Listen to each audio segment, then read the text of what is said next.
Bedford has the chance now. It's got these two gifts which might completely change the face of the town over the next decade. So I'm convinced we're living in a simulation, and this simulation keeps giving me everything I need to make this work. We'll become the Bitcoin Club. We'll become this kind of libertarian, free speech, self-sovereign football club. I think we are the second largest town or third largest town in the country without a team in the Football League. Hello and welcome to the Achieving Alpha podcast. My name is Stephen and I'm the host of the show. Today, I'm really happy to be joined by Peter McCormack. He is the chairman of Real Bedford FC, as well as the host of the very popular Peter McCormack Show. Welcome to the show, Peter. How are you today? I'm doing well, Steve. Thanks for having me on, buddy.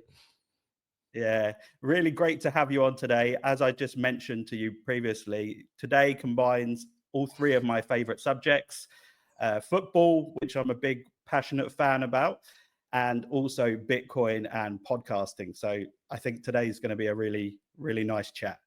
Who's your team? Who do you support? I support Brentford. Okay. Wow. Well, look, you've had a good few years. We have, yeah. So I'm originally from around the Brentford area. I left a long time ago, but always a fan of Brentford, and I had to suffer so many years of League Two football, League One football for most of it. But the last couple of years have been a bit of a whirlwind. Yeah, I mean, you're a force now in the Premier League. Yeah, I feel like I have to pinch myself sometimes when I go to the stadiums and watch the games, and we're competing with the big guns. Yeah, I have to pinch myself. Well, I'm trying to do the same over here for a little Bedford. Yeah, and also you're a Liverpool fan, right? Yeah, but I'll be honest, it's drifted since having my own team because it means so much more. It's my hometown and I want them to succeed. If you'd have asked me 3 years ago who are Liverpool playing next, I could tell you the next 5 games, where they're playing. I only think I know we're playing this Sunday because it's the Carabao Cup final. And I don't get annoyed when they lose. You know, when they went out the Champions League midweek, I was like, oh, okay, all right, whatever. It's I've become such. I'm basically a Real Bedford supporter now, and it's funny because people go, "Oh, who do you support, Pete?" Even people at the club, I was like, "I support Real Bedford." They're like, who's your proper team?" And I'm like, "We're a proper team. That's my team." They're like, "Well, what Premier League team do you like?" And then I go, "Oh, well, I quite like Liverpool, but no, I'm not really. I don't buy Liverpool shirts anymore." I don't really go and watch them because it clashes with our games. I want them to do well, but no, it's drifted now.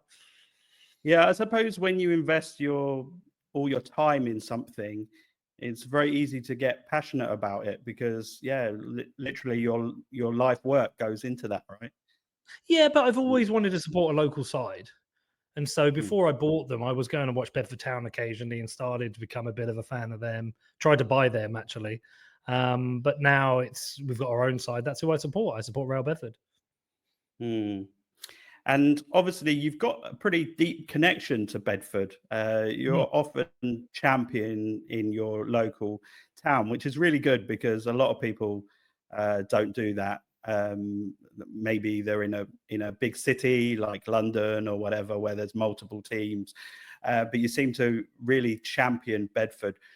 What is it about like Bedford that kind of makes it unique for you and also gives you that kind of strong connection?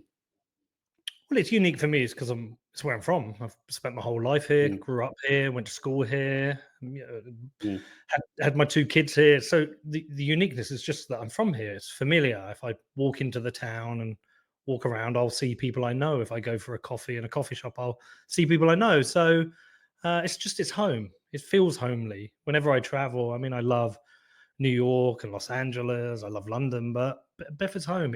It feels like home. And for me, it's a good place to get old and retire in because everything is familiar. My friends are here. And so that's what it's just unique because it's home. Beyond that, it doesn't have a lot of unique things. It's a small, relatively small town. It's not a city. It's a town outside of London. It's got some history to it. But there's never really been a reason to visit Bedford as such.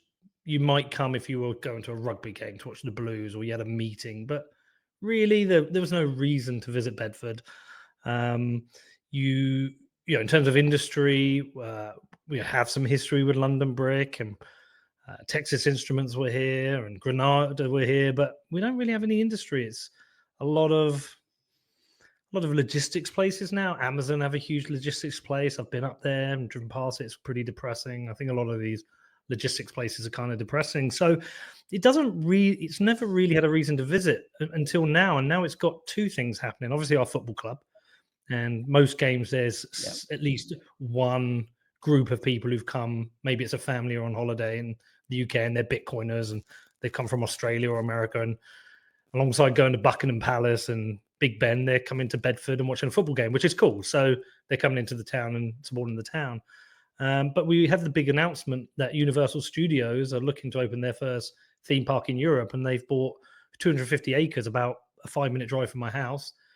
And I mean, that's going to be huge for the town if it comes off. We're waiting for the final decision, but if it happens, it's huge for the town. And suddenly the town has a whole new shape, because if you have Europe, Universal's only European theme park here in a town, you need new hotels, you need new infrastructure, you need new restaurants. There will be Americans coming on holiday to the UK who will now have Bedford as a definite destination. You will have people in the UK coming to Bedford as a destination to come to the theme park, and that has an impact on the town. And then if we can get this football club up into the Football League, which is our goal, then you start to play games where maybe you get 1,000 away fans come to a game, and they're drinking in the pubs and eating in the restaurants. So Bedford has the chance now. It's got these two gifts which might completely change the face of the town over the next decade.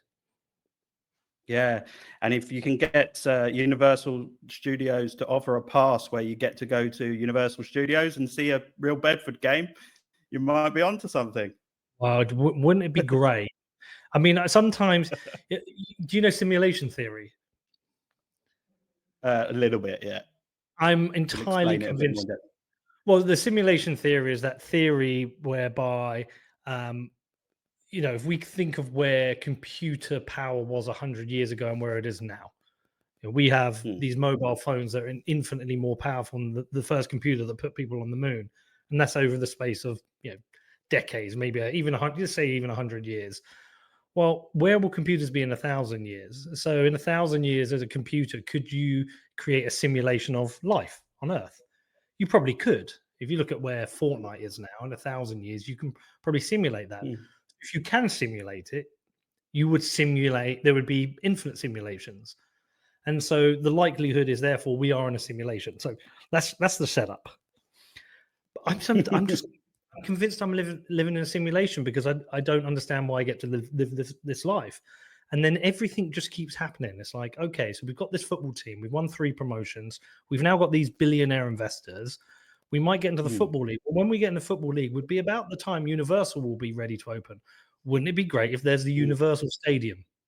Would it be great if Universal had sponsored the Universal Stadium? We build a stadium, and there's an alignment with Universal, because if we can get up into the Premier League, it's great for them. So I'm convinced we're living in a simulation, and this simulation keeps giving me everything I need to make this work. Yeah, the timing is uncanny, isn't it?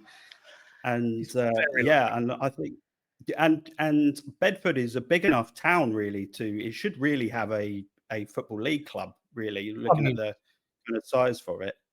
Absolutely. I mean, absolutely, we should have a team in the Football League. I think we are the second largest town or third largest town in the country without a team in the Football League.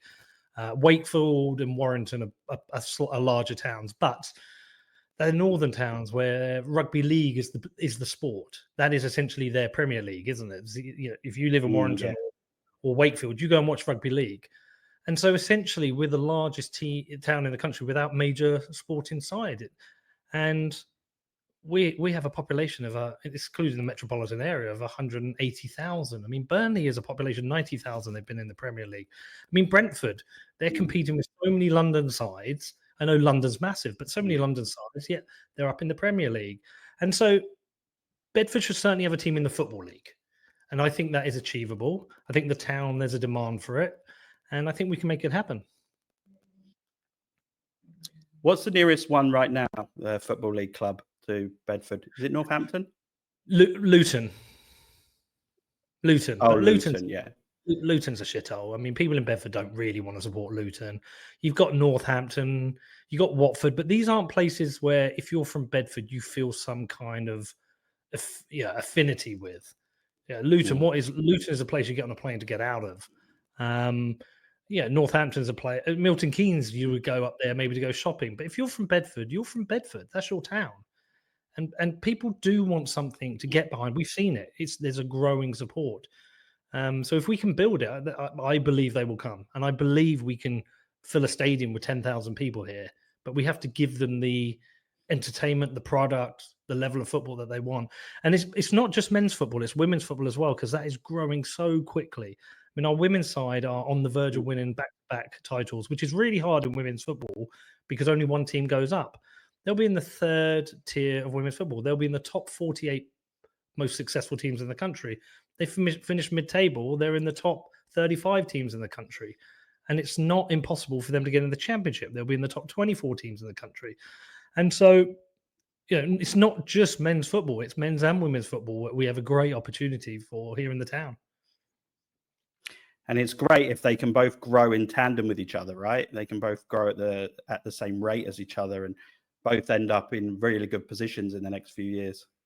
Well, in some ways, the women's, because the leagues are so much smaller, they're kind of ahead of schedule compared to the men. I didn't think we would get up to the tier 3 and 2 seasons. So we can't really get promoted next year because we're not ready for the championship. So we have to spend a couple of years building out the infrastructure of women's football here. So it's going to be a weird scenario. It'll be the first time we've got a chance to go for a league, and we're going to choose not to even go for it. And so we need the infrastructure things to be in place before that can happen. Yeah. And Peter, can you take me back a little bit and tell me a bit about the process of how you took over Real Bedford? What was your initial idea? How did it change from what you were originally thinking? And just a little bit of the history.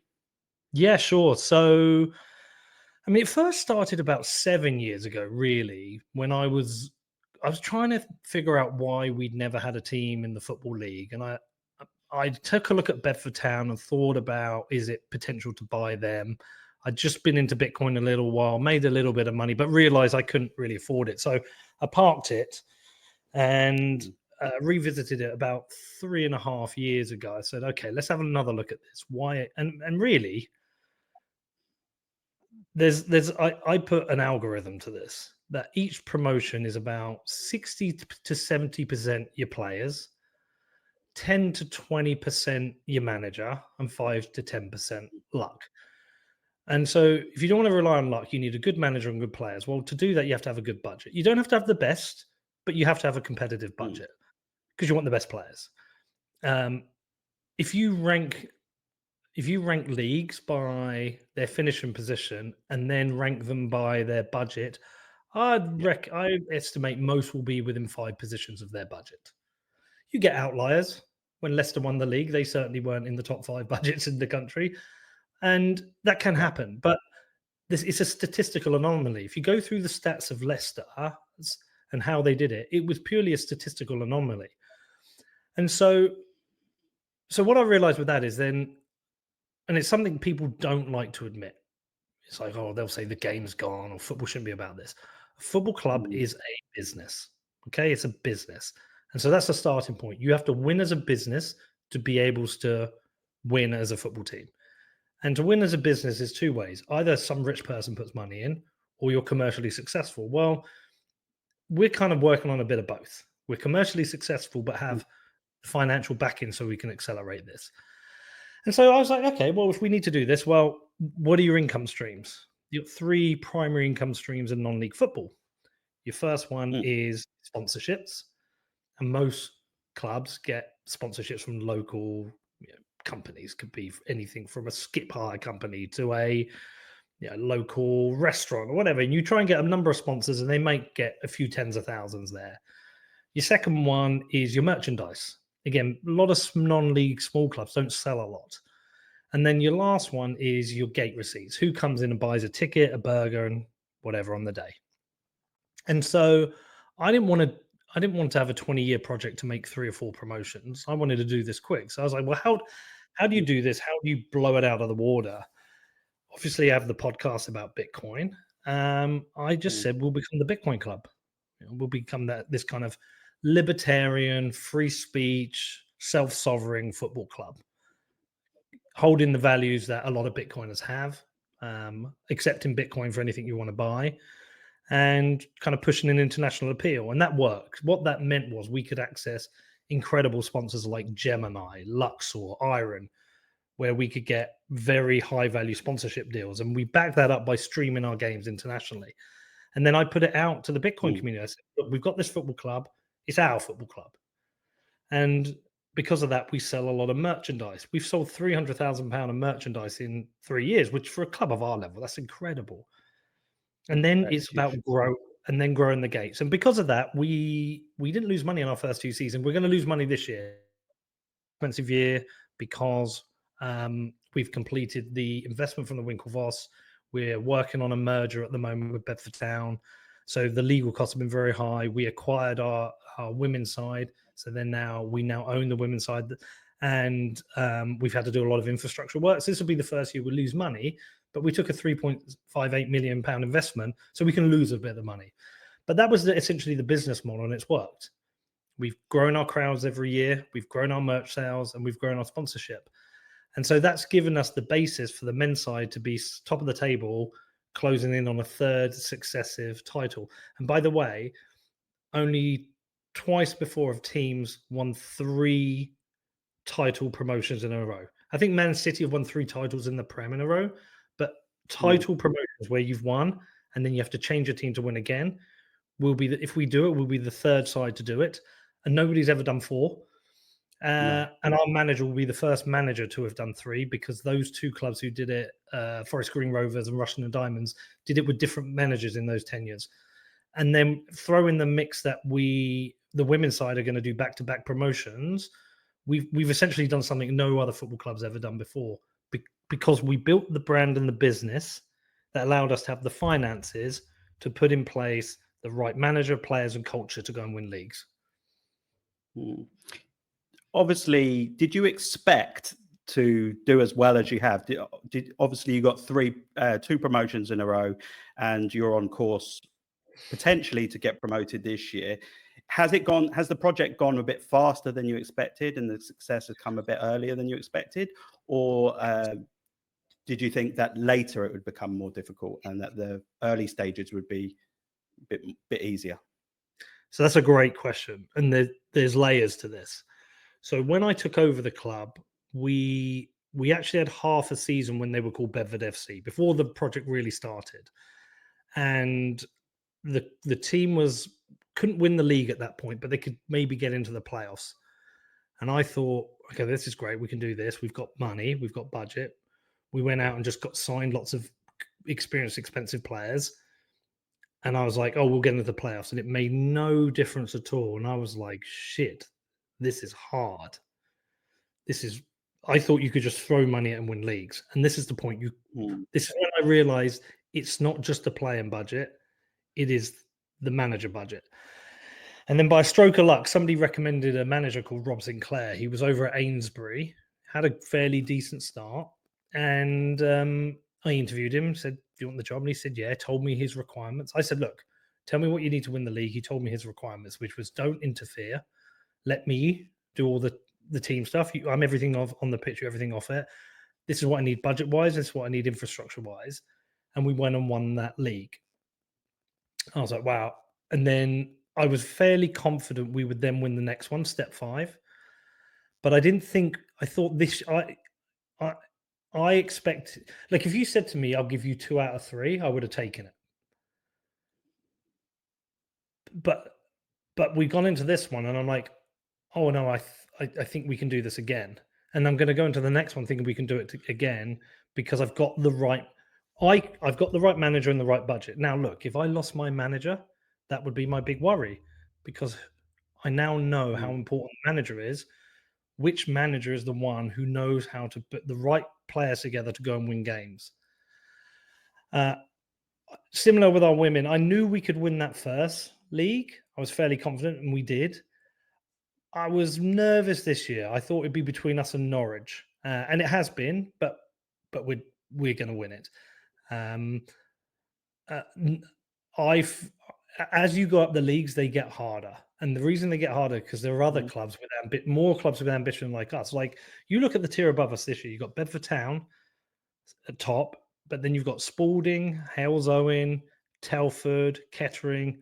They've all got big budgets. They're all budgeting to win that league. In our division this year, it's pretty much us and Burko are budgeting to win it, and it's going to be one of us that wins it. I know going into next season, they're going to be 4 or 5 sides budgeting to win it, and probably 4 or 5 other sides budgeting to at least be competing up in the playoffs. So it's going to be a lot harder. So yes, we've done better than I expected based on my first half a season. But now I'm very confident going into each season that we have the right plan to do it again. So it's a nuanced stuff. No, it's a good answer because it's hard to know when it's going to start to get really difficult. I know it's difficult now, and then you're budgeting to try and get promoted every year. But I always think like a bit like the Wrexham story, right? They've gone up the leagues the last couple of years. There's going to become a point where they might be happy to consolidate for a season or two because the higher they go up in the leagues, the budgets become bigger and bigger, etc. So I just wondered whether you're never happy to consolidate. You might consolidate, but you're never happy to. Like we have to consolidate with our women's team next year. I'm not happy to do it. You want to keep going. And look, Wrexham's an incredible story because they took a couple of goes to get out of that National League, but they went straight through League Two to League One, and they're up there competing there. I mean, they're not far off. I think they're third. Whereas you look at someone like Salford, they went up through non-league into League Two. They've been stuck in League Two for a decade. It's hard. Yeah, it's very hard. And I get even the Conference South is a really difficult league, isn't it? Conference South, and then going through to the conference with only one promotion place. Yeah, one promotion in players. But look, if we got promoted again next year, going up into Step 2, we might even be put into Conference North. There's a chance we go into Conference North, and that's going to be a challenge. Yeah, that would be difficult. Okay, and is there any so in the level of football that you're currently in, is there transfer fees, or is it just done purely on budget? How do you attract the best players? I think that's a better question. I mean, the manager does that work. He will identify players he wants, and he will approach them and sign them. Very rarely are there transfer fees at this level because not many are on contract. It will start to become a thing probably in National League North and South. But it's something that affects us. Like we will have to start contracting our players to protect us from people trying to sign them. And then there'll be a transfer fee the other way. But it's not something I'm experiencing yet, and I'm going to have to learn. Yeah. So you're mainly recruiting people from the local area. Yeah, because... Yeah, I mean, look, there's a localish. I mean, you'll have some players who travel from North London, bordering counties, but because we're not a full-time side yet, they've got to train twice so we can go to a game. So there's, people don't really want to be traveling. I don't think people really want to be traveling more than 20, 30 miles. You will have some in maybe 40, 50, but that's very rare. They really want to play for us if that's the case. And how significant was the investment by the Winklevoss Twins into the club? It's a real statement of intent, I would call it. How do you propose to spend that money for the future of your club, and how will that benefit Real Bedford?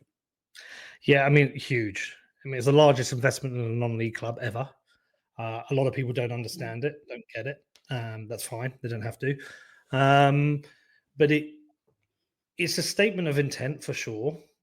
But it benefits us in a couple of ways. There's a marketing benefit for us. It's like, well, people are looking going, hold on.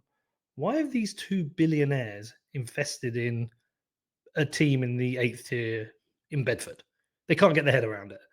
Why have they invested so much? Well, the plan for it is we take the money, we put it in Bitcoin, and we spend as little of it as possible. And hopefully over the longer term, that'll appreciate in value and give us more investment capital. For now, we have no plans to spend it. It's a slush fund for us. I go into next season and want to get promoted again.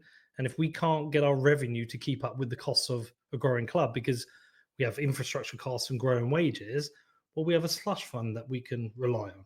So if I need to go 200 grand over budget, 300 grand over budget, I can, because I've got that in my Bitcoin treasury.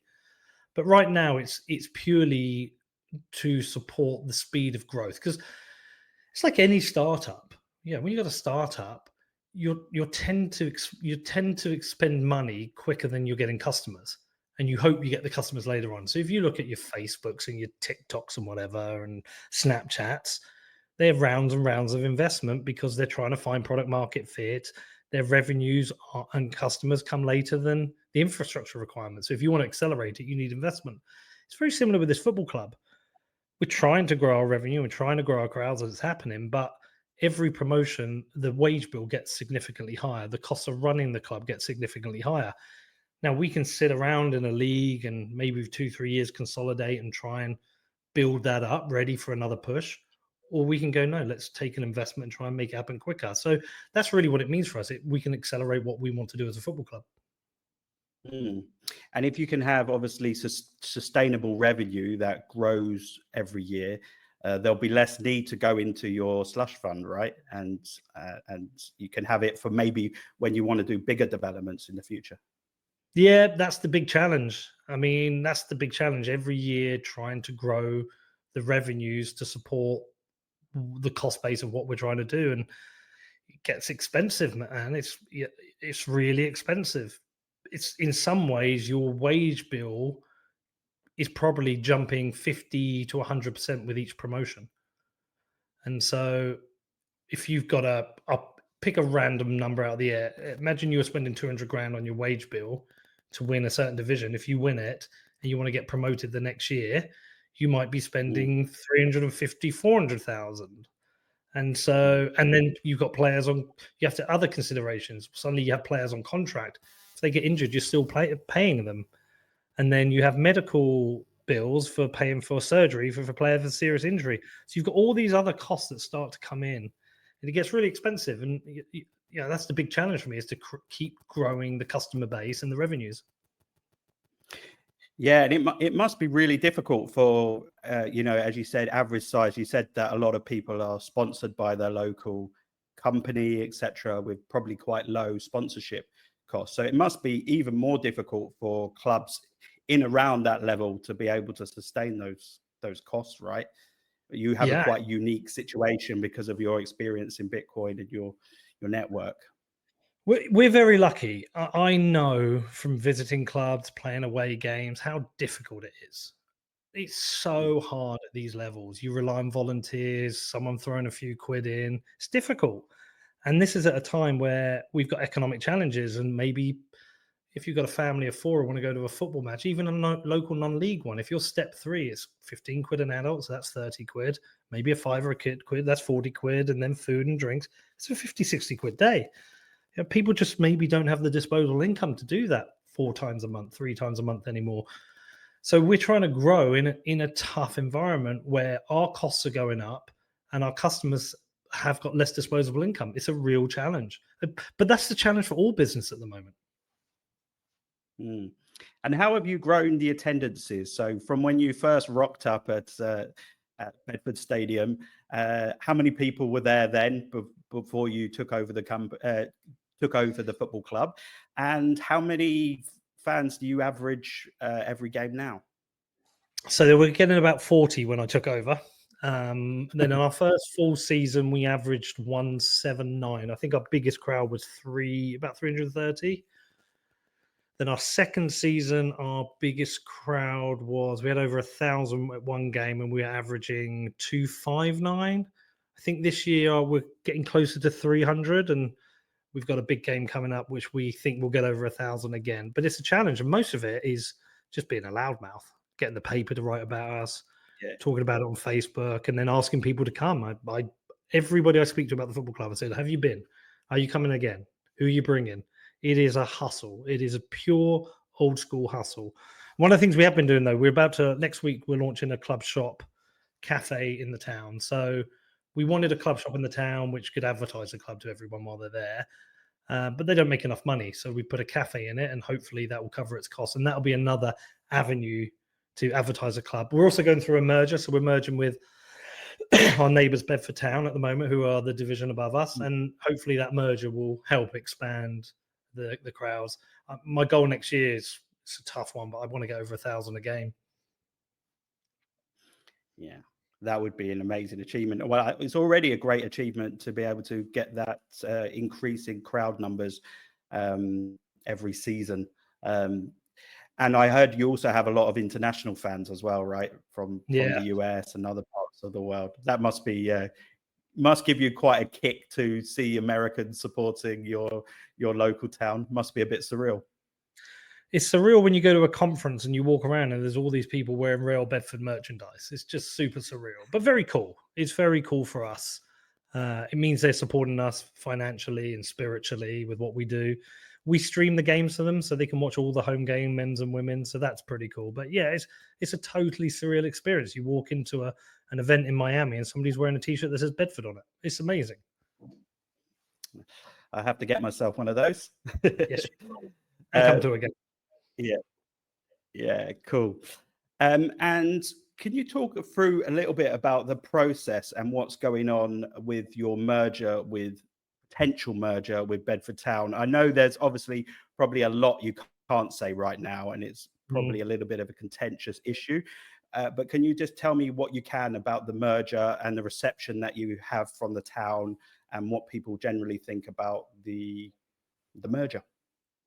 Yeah, you're right. I can't talk too much about it because it's a process. It's also a legal process because it's a merger. There's contracts to be written, but there's a proposed merger on the table with Bedford Town. Both clubs are very ambitious, and we've agreed that it's between us that the town can only really support one ambition. So let's do it together. So I put an offer on the table to make it work. They agreed to the offer. And so we've got to do the legal part, the contract, and then we have to do what the name is, the brand is. There are going to be people upset. And I understand it. They support the club. That's the identity of the club they follow. And there will be a new identity, which it wasn't the club. I want people to buy into the idea because it's good for the town, but football fans are funny creatures. They want to support what they believe is their club. So it's a very difficult process to go through, and I'm not enjoying it. But ultimately, I think it's good for the town and good for football in the town. So I just battle through it. Yeah, I can imagine it's quite difficult, but obviously merging your resources together, obviously they've got their own stadium as well, right? And merging the town together and pulling in lots of new fans that you wouldn't have had previously does make a lot of sense. But obviously football fans want to see that the culture of their club, etc., is going to be integrated in the new club. Yeah, look, I've no doubt we'll lose people along the way. People will have red lines that a merger has to cross. It can't not cross red lines for people, because if someone's red line is a specific identity and you're merging two, then you will lose people on that red line, and it is what it is. I accept that. I will be hated by some people. I will be a figure of disgust. But ultimately, I think it's the best thing for both clubs in the town. It means financial survival. It supports men's, women's, and youth football in the town, and it makes us stronger. But yeah, it's going to be a difficult process. Yeah, it's going to be a difficult process, but I guess keep going. Your motives are the right ones, that you want to produce something for Bedford and you want to grow the club. So time will prevail. And what about in terms of stadium development in the future? So what's your current capacity for games, and what do you think you need to kind of work towards as you move up the leagues? So our current capacity is about 13. Well, it's about 1,800, but the access capacity is 1,300. Bedford Towns is about 3,000. our ground can go up to step 2, theirs can probably go up to step 1, but ultimately we are planning for the idea of building a modular all-purpose football stadium that can hold 5 then 10,000 people. That's a big project, both infrastructure planning and costs, but is something that's right on our radar. As soon as the merger stops, that's the next big project. How do we achieve that? It's a big challenge. Okay. And yeah, I guess you've got a lot to work through about sites and where it's going to be done and all that sort of stuff and budgets. Yeah, I suppose it's you a can big only challenge. take one thing at a time. Yeah. Yeah. Okay, cool. All right. Well, sounds like everything's going well with the football project, and I wanted to move on a little bit now and talk about your new podcast. I know it's called the Peter McCormack Show, right? Yeah. But it had a very different name before that. Why did you change it? Yeah, what Bitcoin did. It's a show I ran for 7.5 years. I think it became the largest show about Bitcoin.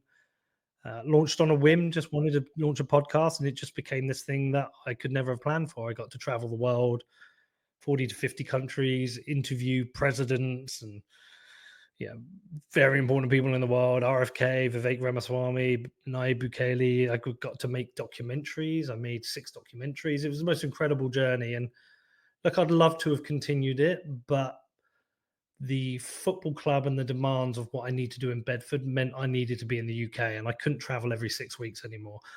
I don't like doing remote interviews. I'm an in-person interviewer, so I was committed to doing all these in America. I also felt like I took the show as far as I could. I felt like the episodes started to become a bit samey, and I just needed a new challenge. So I made a decision. I was going to give up at the end of this season, and then it was going to be January, and then I went on a trip to America, and I turned around to my producer Danny. I said, "Look, I'm done. I'm cooked. Can't do this anymore." So I decided I was just going to go and get a studio in London, but the problem is there won't be enough Bitcoiners to get to that studio. So I said, you know, I'm just going to create a broad, generic show, the likes that Lex Friedman, Joe Rogan have done, where they just interview people they like, they're interested in about all kinds of topics. Look, it has got a significant Bitcoin element to it because I'm a Bitcoiner. And so, yeah, I launched it, and first few months, the numbers just collapsed. I was like, crap, have I made the right idea? And then I started to get some bigger guests, and it's starting to do really well. I mean, I got to interview Liz Truss, a former prime minister, which was wild. Yesterday I interviewed Chelsea Manning, which was super interesting. So it started to find an audience. Anecdotally, I've got friends now who come to me and say, "Oh, they're listening to the show. They didn't used to listen to the Bitcoin one." So it's doing well. I'm really enjoying making it. I'm enjoying the broad nature of the conversation, from politics to football to music. And yeah, it was the creative challenge I needed. Yeah, I think it's almost a natural progression, right? As well, you did that for a number of years. So I listened to the show a lot, so the What Bitcoin Did podcast a lot. I think in 2018, 2019. So I guess the quite early days of the podcast, and you had some really great guests on, and it really allows you to expand your education by being able to listen to all of these really great guests. But I guess it probably does come to a stage where you've interviewed most people in the Bitcoin space, and you've interviewed them potentially numerous times, and you want to broaden your horizons, right? Yeah, look, I got a lot of criticism when I did it. I mean, some people were glad I was gone, but I got some criticism, and it's like, why are you doing this? I love interviewing Lynn Alden. I absolutely love it. She is so smart. But there became almost like a pressure that I need to interview her 4 times a year because the numbers are so good, and we would talk about the same things. And how many times do you want to talk about a macro update? How many times do you want to talk about scaling? I'd had every conversation I needed to have. And look, obviously, if I still had the show going, there would be other topics now, the strategic reserve and Trump. But I took it as far as I could. It needed fresh energy, fresh legs. My old producer Danny has carried the show on. He's doing an amazing job, and going out on his own, which is really cool to see, like building his own life based on it, and that's very cool. But I took it as far as I could. There was nothing more I could do with that show, and I needed a new challenge. And the new challenge was a struggle to begin with, but it's like I say, it's finding a feet, and I think it's going to do very well. Yeah. Yeah, I think so. I think it was probably the right move. I did enjoy those interviews with Lynn. Actually, she does provide a lot of great knowledge. She's a powerhouse, isn't she? She's so good. She is so smart. She's so clever. I adore her as a person. I miss the conversations, but I guess, and I want to get her on my new show. I'd love to get her on my new show, but like I say, there was only so far I could take it, and I'd done, and off we go, something new. And also, look, you got to take risks in life. It became comfortable and easy. It's like I knew how to get 1 million downloads a month. I knew which combination of guests, uh, and it's just comfortable. I want to be uncomfortable. I want to find it hard. I'm now talking about things I have no idea about. I'm being made to look stupid by asking stupid questions, but I've always liked asking dumb questions of smart people. And so the challenge was needed, and the risk was needed, and fingers crossed it's going to pay off. Yeah, I like to do interviews as well that like push you out of your comfort zone. The whole point of these types of podcast shows is to learn something, right? Is to not just to have general conversations, but just to push yourself out of your boundaries and learn something that you wouldn't have done previously. Like the episode before this one, I was talking about farming and agricultural investing, which I'm not an expert in, but it was really good to learn something from someone that was an expert in that. And there's so many different subjects that you can touch upon. How is it finding guests for your new show, and what's the kind of progression with getting your show and getting more and more good guests on the show? How many shows have you made, Stephen? This is my 44th. Okay, so you know the hustle. You know the hustle. There's people you really want to get. There's people you kind of want to get, and there's people you can get. And all that happens is that list changes. But there's always people you really. I'm sure even same for Rogan. It's a hustle. How many emails do you send out and they just don't even reply? How many DMs you send out, they don't even reply? It's a hustle, but every now and again you get a big one, right? And you're like, fucking hell, they said yes, this is amazing. Sorry my language. The big one for me was I got Liz Truss, a former prime minister, and I think I did an all right job. She didn't know me, so to begin with, but now she knows me. If we did another one, it'd be really good. And I got Rupert Lowe, and I've had Ben Habib, and yesterday I had Chelsea Manning. You start to tick off these bigger ones, and then what's happened is people get to know you, and your show gets shared a little bit more on Twitter, and then your downloads go. I mean, it becomes this like loop, but it's just a hustle. I'm desperate to interview Kemi Badenoch. I would love to interview Angela Rayner, but it's out there hustling. You're trying to convince people they should come on, doing a good job, making people realize it's a friendly, non-hostile environment to come on. But it is just a hustle, man. That's all it is. I tell anyone who starts a podcast, if it's an interview one, it's a hustle. You sometimes have to take interviews you don't want to do because otherwise you won't have an interview. And so, it's just out there hustling, but we're doing okay. We starting to get access to bigger people. We've got bigger people reaching out to us. So yeah, it's same hustle as I had with what Bitcoin did. Yeah, I guess it is. It's just you add layers to it. You add levels to it, right? So I think the more good interviews you do, you've got something to say. Okay, look, I've interviewed these people, and this show's done pretty well, etc. And it kind of gives you a bit of access to the next level of guests, So it's just multi-layered. But yeah, you have to be able to take the knockbacks or being ignored many times. Mate, I mean, look, it happens all the time, right? But then you learn to craft your emails. Like, unfortunately, I get offered lots of interviews because of the football now. People don't want my views on Bitcoin, but the football they're interested in, and I get loads of requests come through. Most of them I just decline. I try and write back to most people, but every now and again one stands out, like your email. And so, was it an email or DM? I can't remember. DM, I think it was on X, and then I emailed you. Yeah, and it's still Yeah, out, and I was like, "Okay," and I did a little dig, and I was like, "Okay, Stephen's interesting." And so you learn that craft of how to approach people, right? You got to be kind of honest. I know an email that comes in which is a copy and paste, and whenever it's a copy and paste, I usually ignore it. Or when it's one where they found all my email addresses and emailed them all at the same time, I tend to ignore that because I really hate when people do that. Because I reply and then I get all the replies coming back to all my other emails. But yeah, you just keep what it's one of those things you just got to keep working at.